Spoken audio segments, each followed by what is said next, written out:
Bismillahirrahmanirrahim. Rukun haji yang kelima adalah menghilangkan rambut kepala. Menghilangkan ini bisa dipotong secara dipangkas habis ya, dipangkas habis, digundul atau sebatas dipotong saja. Nah, mengapa menghilangkan rambut ini rukun? Karena tahallul itu tergantung padanya. Jadi ihram itu kan orang kalau sudah ihram itu kan ada beberapa keharaman, ada beberapa hal-hal yang tidak boleh dilakukan. Orang yang lepas dari ihram itu tahallul. Tahallul harus dengan memotong rambut ya, karena tahallul itu diharuskan memotong rambut, maka memotong rambut termasuk bagian dari rukun haji. Haji atau umroh sama saja. Dan rambut yang dihilangkan ya, yang dihilangkan itu minimal 3 rambut. Itu minimal 3 rambut.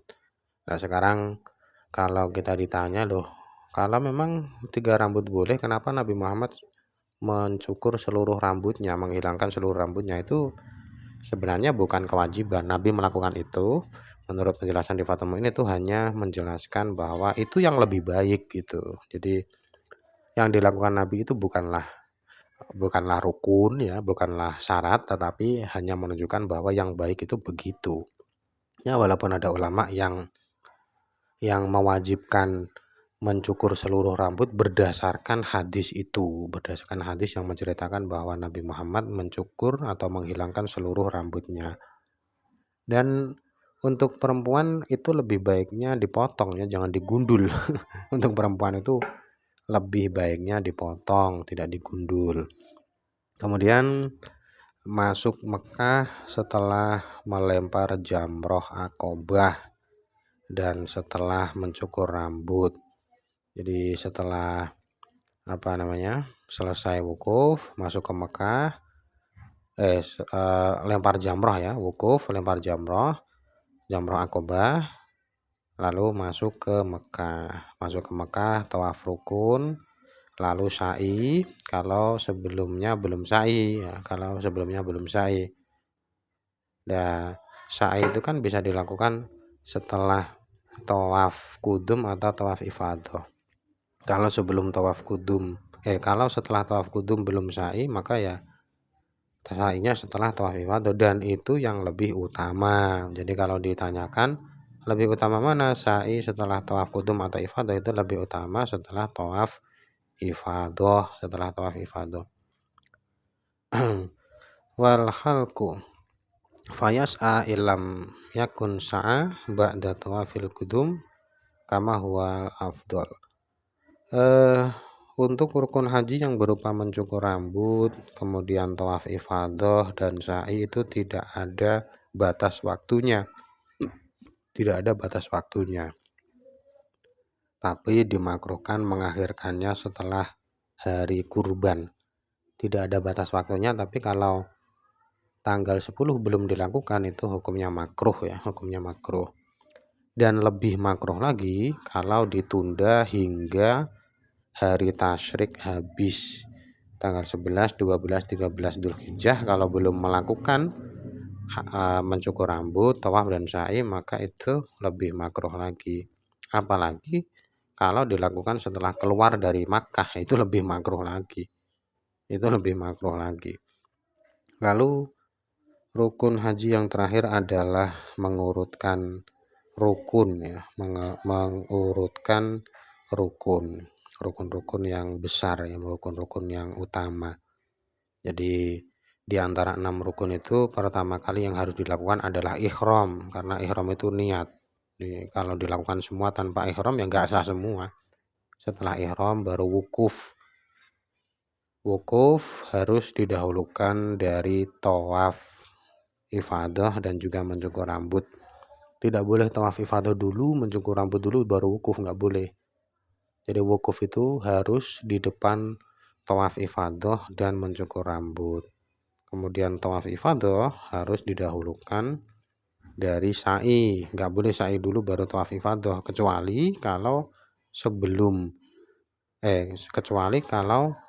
sudah melakukan sa'i setelah tawaf kudum ya,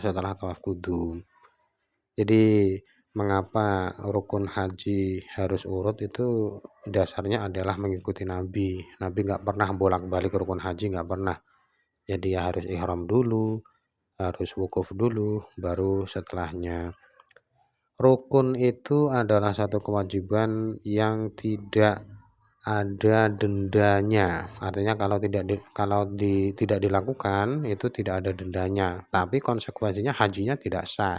Hajinya tidak sah. Jadi dalam bab haji itu memang termasuk bab yang unik ya. Unik karena antara wajib dan rukun itu beda, dua hal yang berbeda.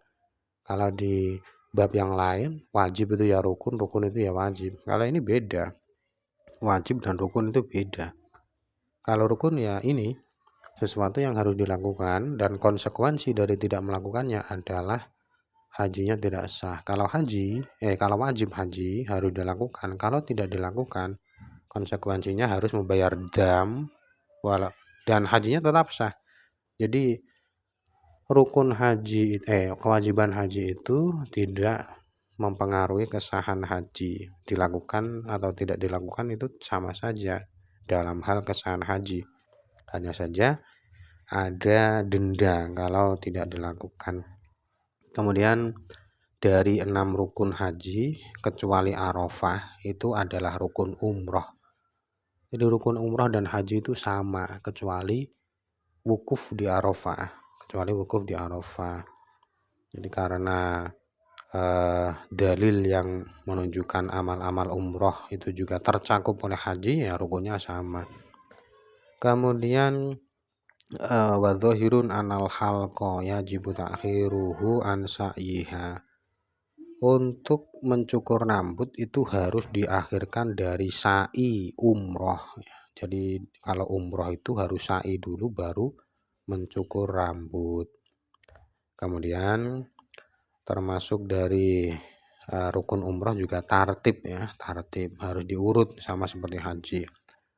Lalu antara haji dan umroh itu bisa dilakukan dengan 3 cara. Haji dan umroh itu bisa dilakukan dengan 3 cara. Yang pertama namanya ifrad. Ifrad itu haji dulu lalu umroh. Jadi haji setelah selesai baru umroh, itu namanya ifrad. Yang kedua tamattu. Tamattu kebalikannya ifrad. Umroh dulu setelah selesai baru haji. Yang ketiga namanya qiron. Qiron itu bersama. Jadi haji sekaligus umroh. Satu amal diniatkan 2 ibadah. Itu namanya qiron. Dari 3 cara itu yang paling utama adalah haji ifrad. Haji ifrad kalau umroh di tahun yang sama. Jadi haji dulu baru umroh itu lebih bagus kalau umrohnya di tahun yang sama. Kemudian setelah itu haji tamattu. Setelah ifrad yang lebih utama itu tamattu. Dan di antara 3 cara itu yang bebas dari denda hanyalah ifrad saja. Artinya orang yang melakukan cara haji dan umroh dengan cara tamattu atau qiron itu dia harus membayar denda. Kalau dia bukanlah penduduk Masjidil Haram, dia bukanlah masyarakat yang berdomisili di Masjidil Haram. Masyarakat yang berdomisili di Masjidil Haram itu maksudnya adalah orang yang rumahnya kurang dari 2 marhalah dari Ka'bah. Kalau orang-orang itu dia melakukan tamattu, melakukan qiron terserah.